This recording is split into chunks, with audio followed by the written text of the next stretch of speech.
Hey, visionaries! You are now tuned in to the Starts with a Vision podcast, where everything you do in life starts with a vision. If your vision is clear or foggy, you are in the right place. It's time to go take what's yours, because there's a vision only you can see, and a dream only you can dream. And now, your host, Mr. Starts with a Vision.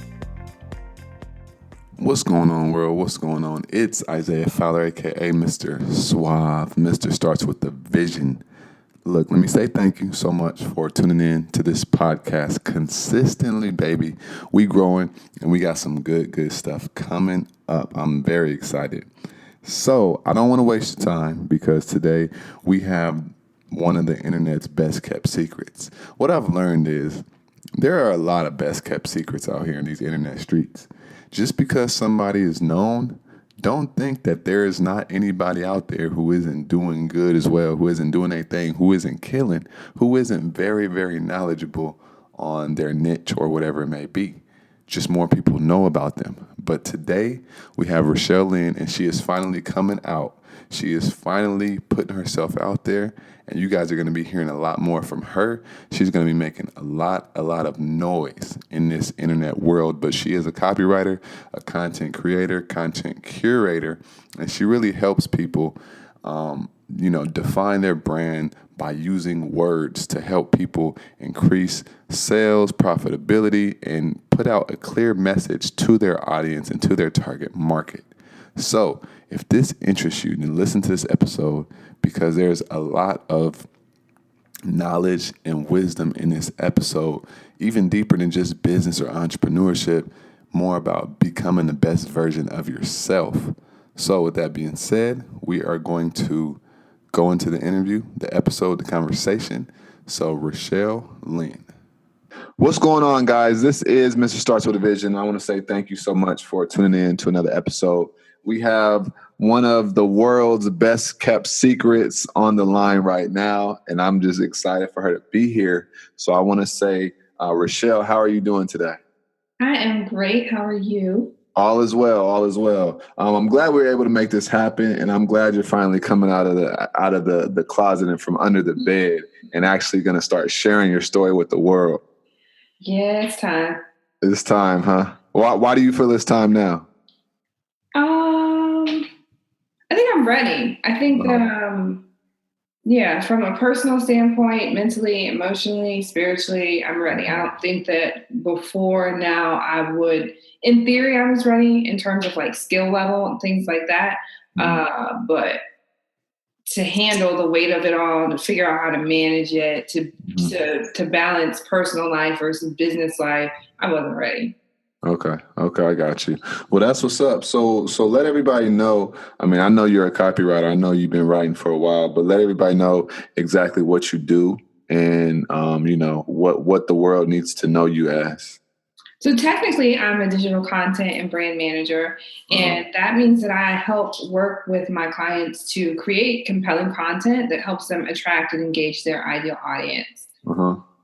Okay. So do you do that through just words, or do you do it through a few other different ways?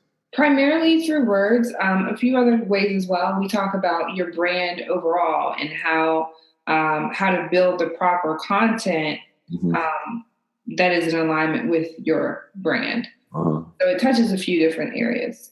Okay. And is that what they pay for as well? So if somebody says, can I get you to write, 2 sales pages, are you going to give them like a little bit extra juice and say, hey, you can do this for your business, and I can do that for you, or I know somebody, or what? So we typically do a consult call, and during that time, I'm gonna find out about you. I'm gonna send you some surveys, fill those out. We chat, and then I am gonna put you into something that I think would work for you, so that we continue our relationship further. I got you. Okay, cool. So when did you, or how did you even start being a digital content creator? Because I know that I know that copywriting sounds completely different from content creator. Mm-hmm. So like, when did you make the shift? You know, when did you start learning about words? Were you always writing as a kid or what? I've always loved words. I've always had a way with words. One time I was an English teacher. You were an English teacher? I was an English teacher, yeah, ninth grade. Oh, really? So when was that?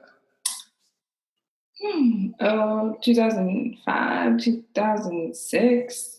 Like my students that I had are like adults now. Some of them have children. They're like 25, 26. So it was a little while ago. I was 20.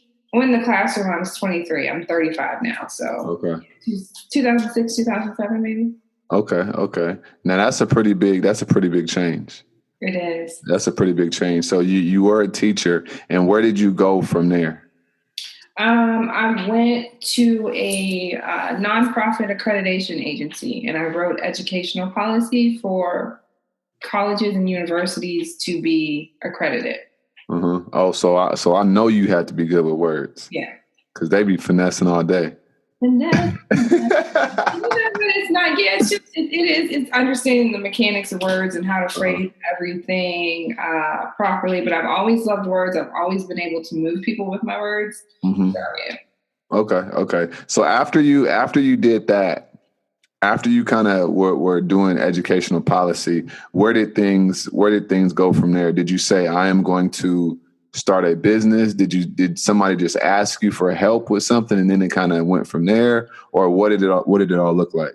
So at that time, I was really into like beauty and makeup and all of that stuff. And this is when like blogging was, there were a few people who had blogs, but most of us were still on forums, right? Mm-hmm. And so blogging platforms hadn't really fully developed. I got on Blogger and I started a beauty blog.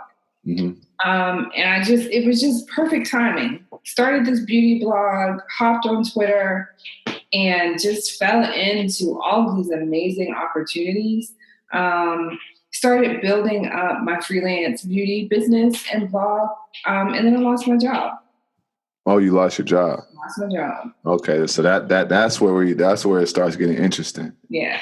Okay, and what happened when you lost your job, and why did you lose it? Was it layoff? Was it they were downsizing, or what? You know, it was a mix of things. So there were budget cuts from. This is when we went through that recession, mm-hmm. and there were budget cuts from that. But in addition, I just hated my job. I wasn't given 100%. My boss. Oh, she was the most evil woman ever. For real? Yeah. And you know what happened is they found out that I had a blog. So some people found out that I had a blog and everything was just micro scrutinized. Mm-hmm. It was time to go. So we made that departure easier. So technically I was terminated from that job. Mm-hmm. I was happy actually. Never been happier to be fired in my life. Do you feel like that was the best thing that ever happened to you? Yeah, I would have been miserable. It would have been terrible. Right. It would have continued to be terrible because it already was bad. Right. So after the blog, what then happens? Do you start just writing for people? Or are do you go get like a side job or whatever? Or like what? I got a side job at Macy's. And I was a counter manager for Carol's daughter. Mm-hmm. And I had some wonderful opportunities there. And so I was able to really grow my beauty brand overall. I was able to travel more. I did like 4 straight seasons of New York Fashion Week. It was a good time. But my love for beauty just started to wane. But at that time, I was working with various beauty brands for collaborations, and then they were also reaching out to me just based on how I'd grown my audience. I've been very, at times, I guess, resistant to mainstream in some senses. So I was able to grow an organic audience, and so a lot of brands noticed that, and so. Initially, how it happened is that they started asking me to run their social media campaigns and come up with strategy for their growth hacking. Mm-hmm. Okay. So you did that, and then it kind of just transitioned to you just helping them with their brands through writing. Yeah. And then, in the blogger community, it's a tight-knit community. And so people just tend to know each other by word of mouth in blog space. And so So certain bloggers would come to me for services. And then that's really how it picked up a lot of steam. One really huge blogger, I worked with her and she just told everyone. And then that's how it blew up. And that's how you blew up.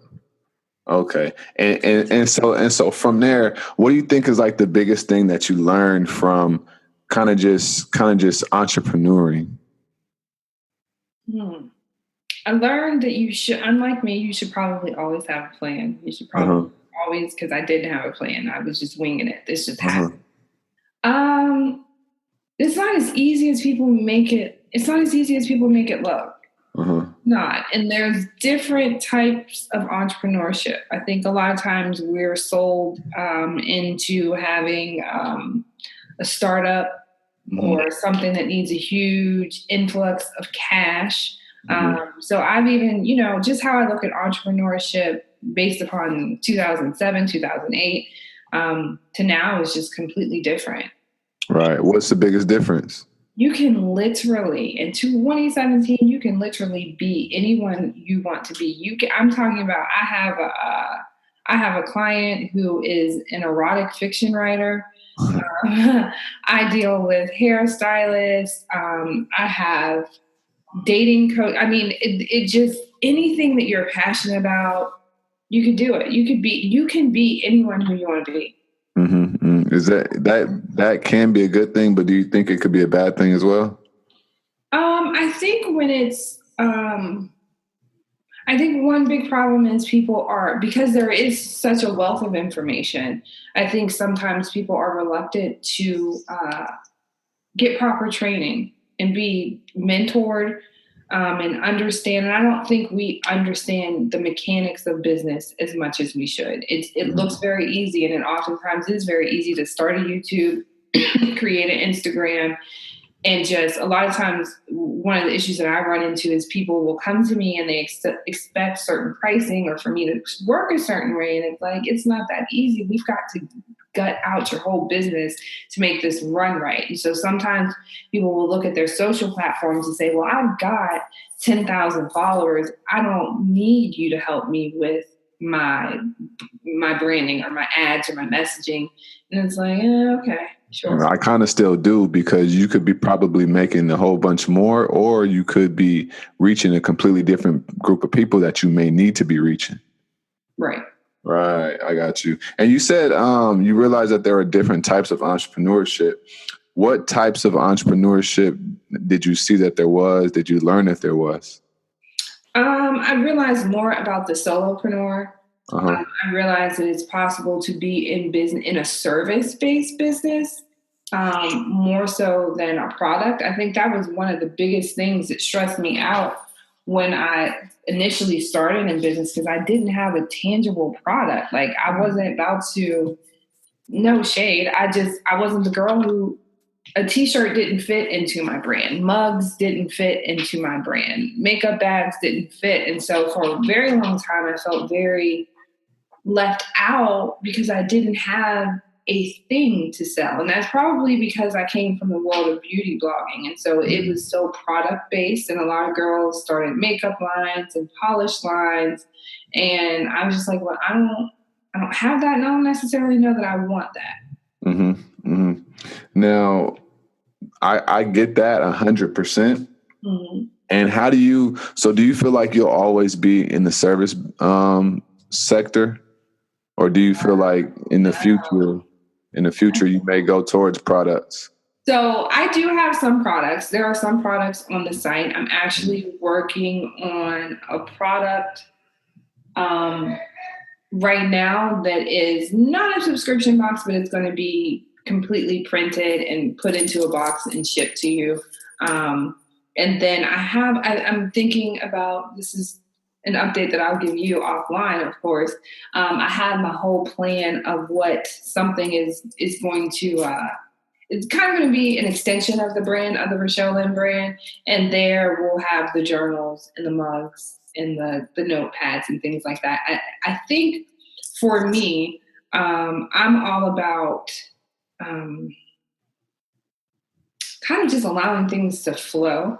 Right. Or not to force things, not to push things. And so it just seems very natural. I think I'm so very connected to my audience. And like I have clients, I've had clients, some of the same clients for maybe three years or more. I don't get rid, my clients stay with me. So I'm very personally connected. So I like to make sure that the transition or whatever I'm introducing isn't mimicking anything else and that it makes sense. I'm about like good timing on things. Right. It works to my benefit. Sometimes it doesn't. Right. And you said something that, so you've had clients for a long time. You just said, stay personally connected with them. How do you stay personally connected with your clients? And also how important is that? Because I think that a lot of people who have clients or they're getting into the service-based business, they feel like they have to, if they have clients, they have to be talking to them every single day and it's going to, drain them. So how do you, what's your take on that and how do you stay personally connected to them? I think part of the personal connection is that like I'm imperfectly perfect. I think that I allow them to see my imperfections. So sometimes all of my calls pretty much are done on video. So sometimes I'll get on that call with a bonnet on. Hey girl, listen, I'm tired. It's a work day all day. I'm not going, I'm transparent about what my issues were. And I really take the time to get to know them through the onboarding process, understanding what they need. Sometimes it's funny because like they call me a stalker, like, so they'll be like, I know you're about to see this and I'll pull it up. Like if I see something like, for instance, a client ran an ad and I was like, girl, why would you run this ad without talking to me about how to build this content? Stop this ad right now. Like how many conversions did you get? Right. Stop this right now until we talk again. So I show them that I care. We don't have to talk every day. Just little things like my clients that are mothers, I sent them spa packages from a brand that I love, an indie brand that I love for Mother's Day, or sometimes just writing a thank you card and putting it in the mail to them. Just those little personal touches. Hey, one girl, she was like, dang, I really want some Starbucks today. I sent her like a Starbucks e-gift card. So little things like that help you maintain those relationships. It depends on the type of business, of course, that you're building. But that's just how our model works. Right. And I think this is very interesting. What is your onboarding process? Because what I've learned is that's very important. And just to stay organized and systemized, there needs to be some kind of process on bringing on the client. So like, what's your process of onboarding a client and, how important is that within a business? So about 6 months ago, I would have told you that you just go to the site, click on the link and book me. Now, depending on how we are working together, I need to flesh out some things. I need you to know what I expect from you and what you can expect from me. And then we do a questionnaire that kind of helps me understand some things to see if you're even going to be a good fit for me or if I'm going to be a good fit for you. Because I'm not going to hold your hand. I'm not going to do it all for you. I'm definitely going to help you. I'm going to give you what you need, but it's not going to be cookie cutter and it's not going to be easy. So I have a process to where I kind of funnel out the headaches from who I know is going to invest and be successful in it. So that's the first thing I think for me is number one, I don't even get to the onboarding part until I know that they are perfect or really good fit. And then after that, I typically take about an hour and a half to onboard. There's a welcome packet, some surveys that you fill out, put you into the client management system. That's probably the longest call, anywhere from an hour and a half to 2 hours. We review the proposal, we break it down, milestones, dates, goals, and then we go from there. Okay. And how do you have any experience with like the horrible headache clients, or has it? Okay, I've had to fire that I can think of. I've fired like 3 clients. Okay, what's the biggest thing you learned from the trouble clients?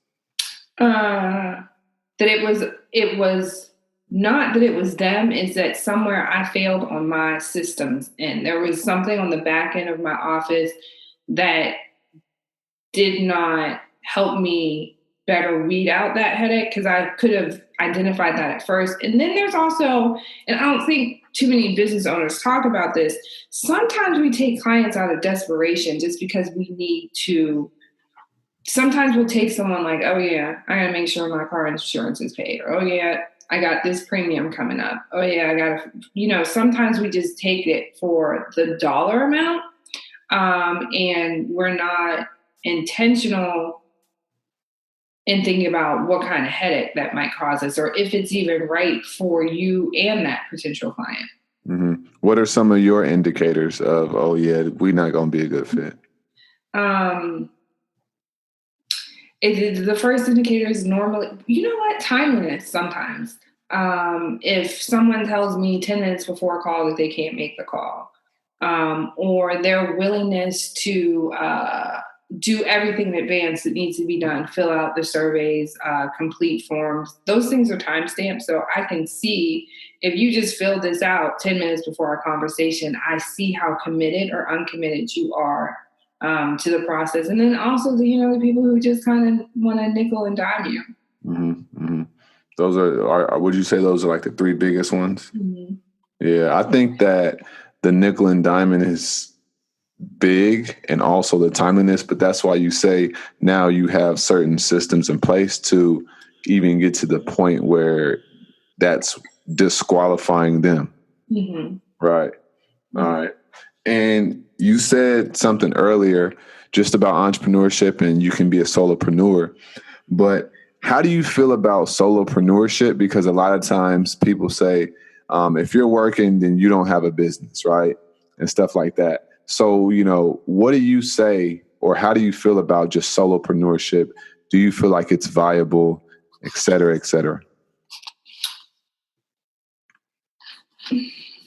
Up until a certain point. And I think you have to understand when that point is. And I think when you begin, one of the biggest things when you're doing your business plan and you're mapping out 3, 6, 9, 12 months, you've got to make a decision to say, well, at this particular point, if this happens, then it's time for me to get some help.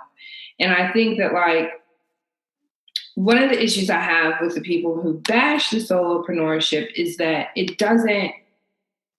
we all started singular, we all started as a singular entity with this thing. And it takes money to get to that next point where you can hire that support. I think some of the problem with the bashing of the solopreneur is that it doesn't help the industry, because now they're going to be graduates of YouTube University and it's going to be all wrong. And then they're going to have to come to someone like me or my coach who's going to help them completely rebrand. And that's going to be a lot of money. Mm-hmm. So you go from feeling like I can't find anyone who's going to work with me, the new entrepreneur, and I can't find it at an affordable price, to getting out there and stumbling a few times and then oh damn, I got to hire somebody like her and that's going to cost me $5,000.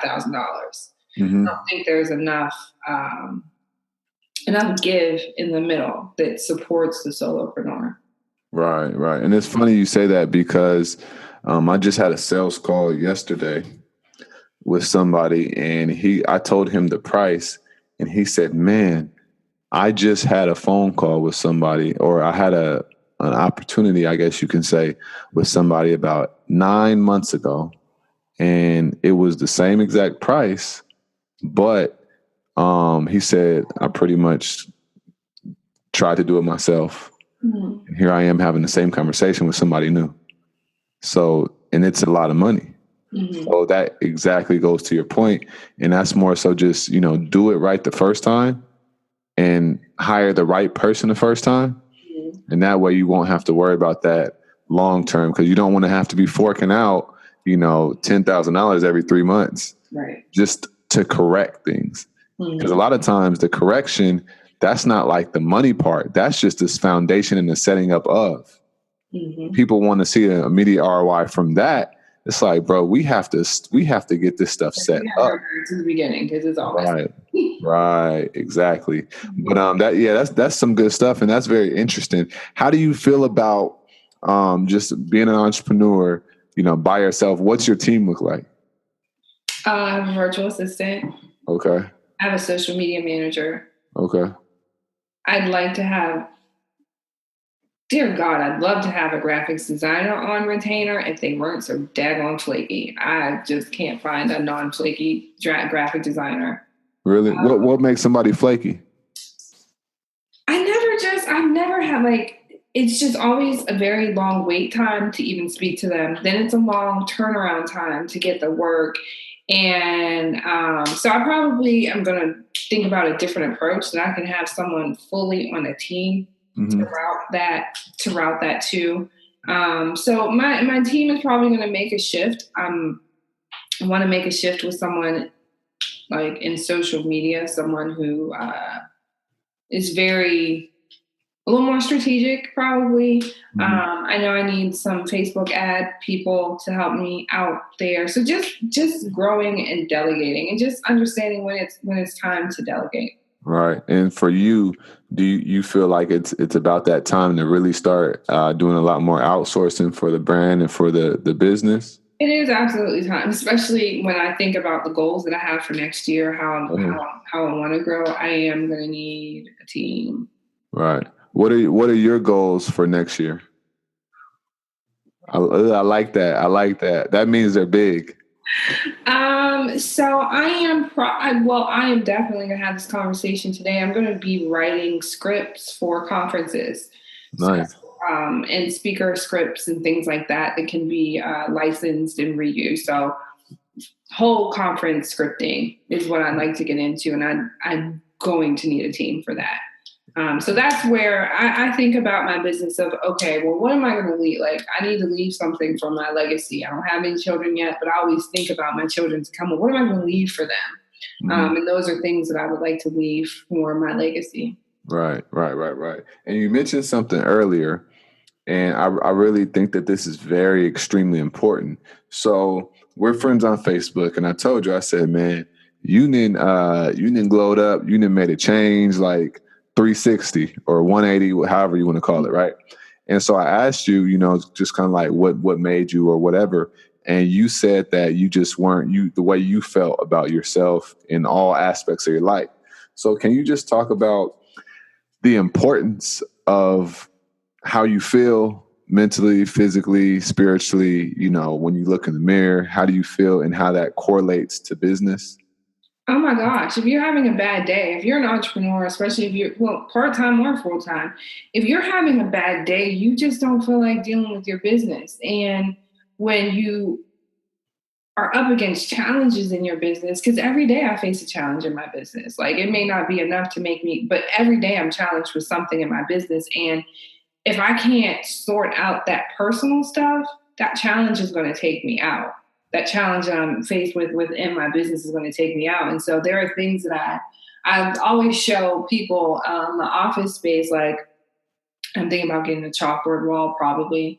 But I always show people I'm surrounded by affirmations. I'm surrounded by, I just got some pictures printed out from all of my trips over this summer to build a gratitude wall.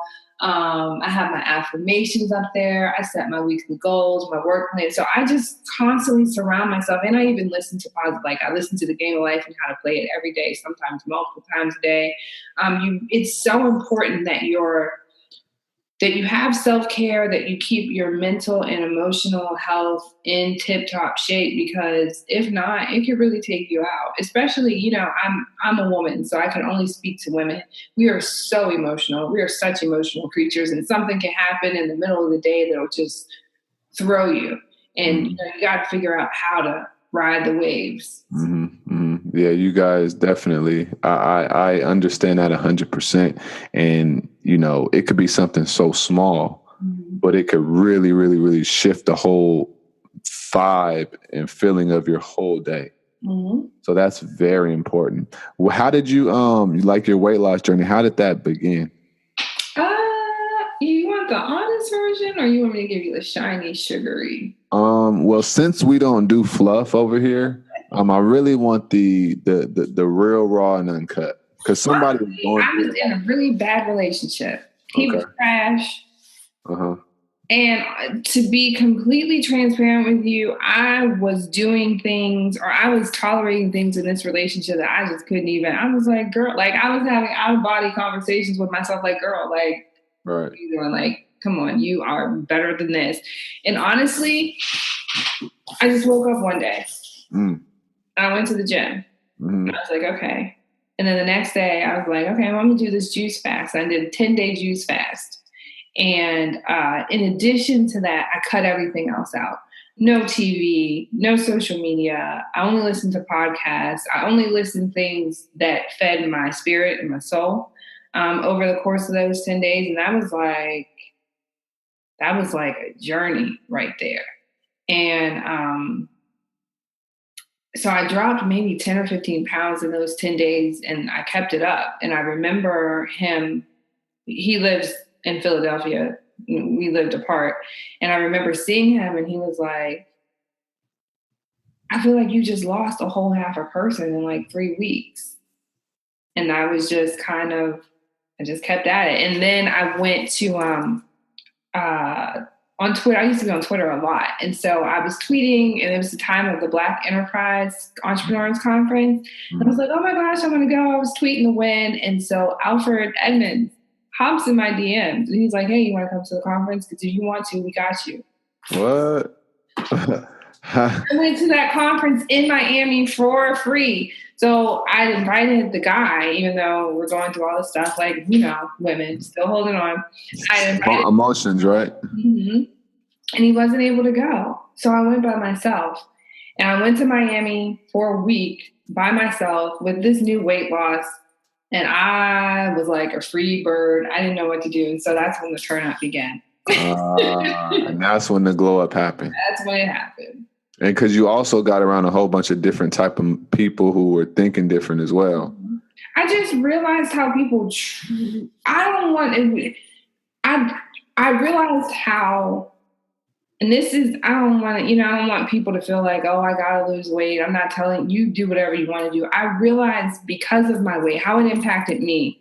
Because I was overweight, because I didn't feel good about my physical appearance, because I didn't love myself, I allowed other people to treat me certain type of ways. And I didn't realize that until I lost the weight. So when I lost the weight, I was brand new.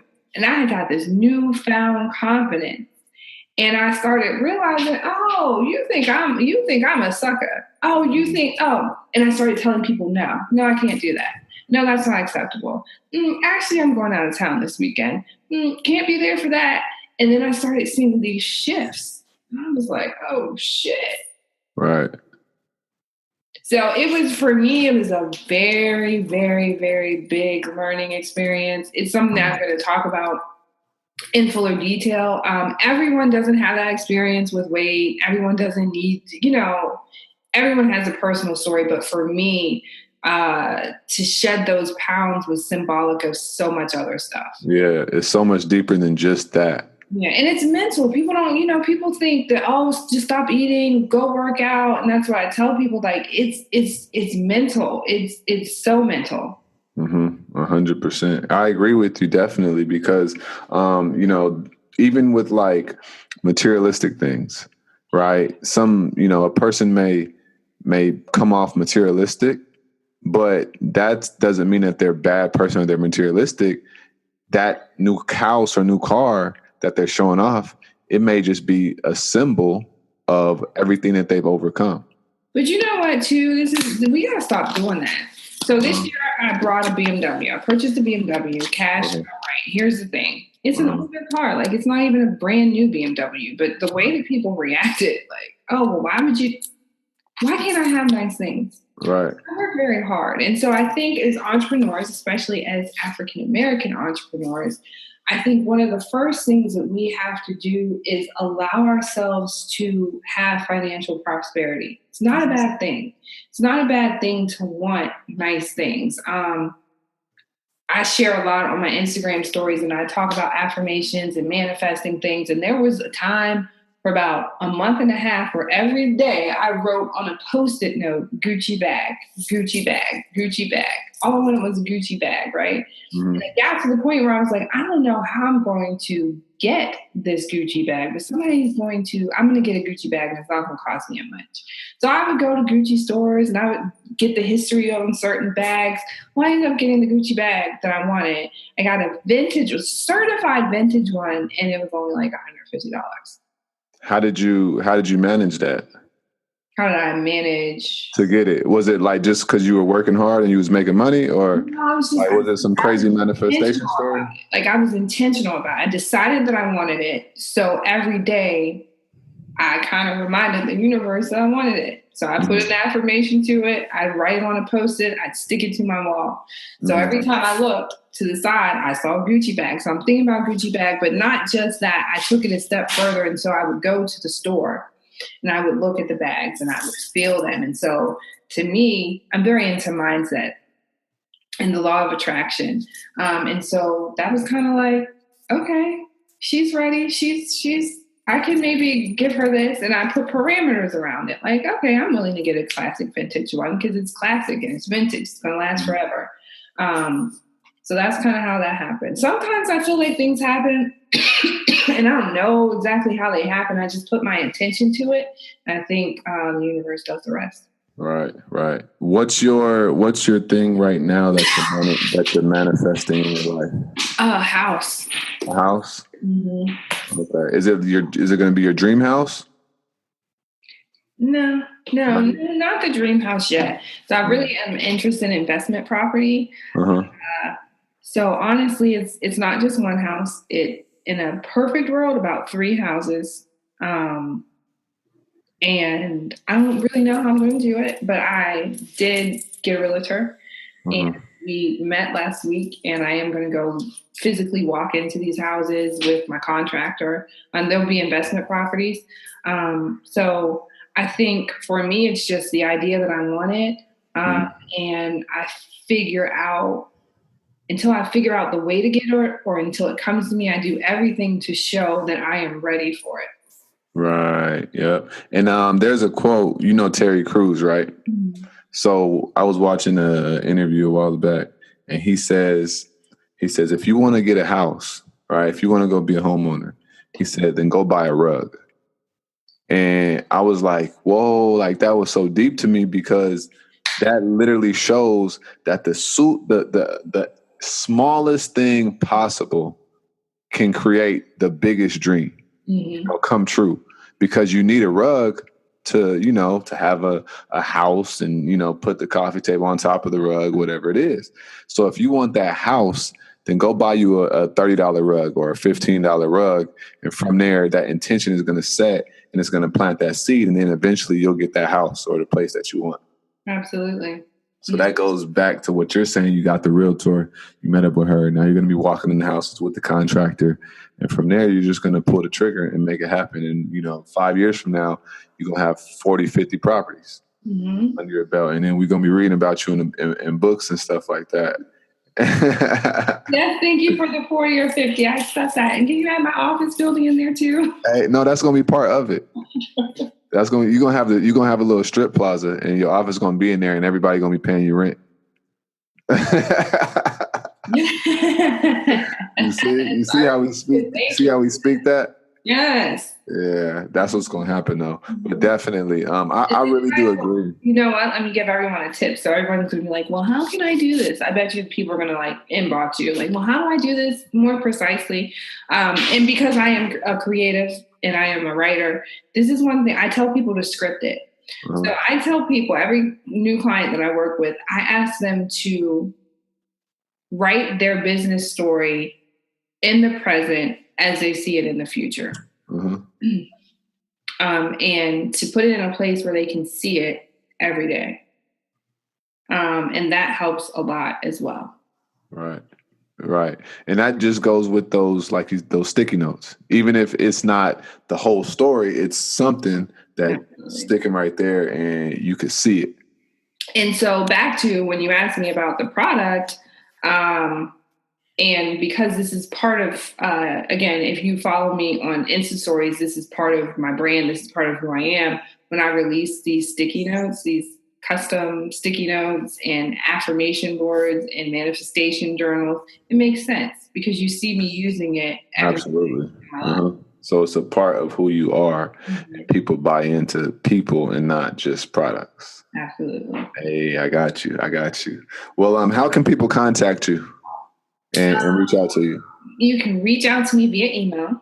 And that would be info@rochellelynn.com or CHELLELYNN.com. That's the best way. Of course, you can follow me on social media. Everywhere on social media is Rochelle Lynn, so you don't have to think about it. Right. With the same name. That would be best.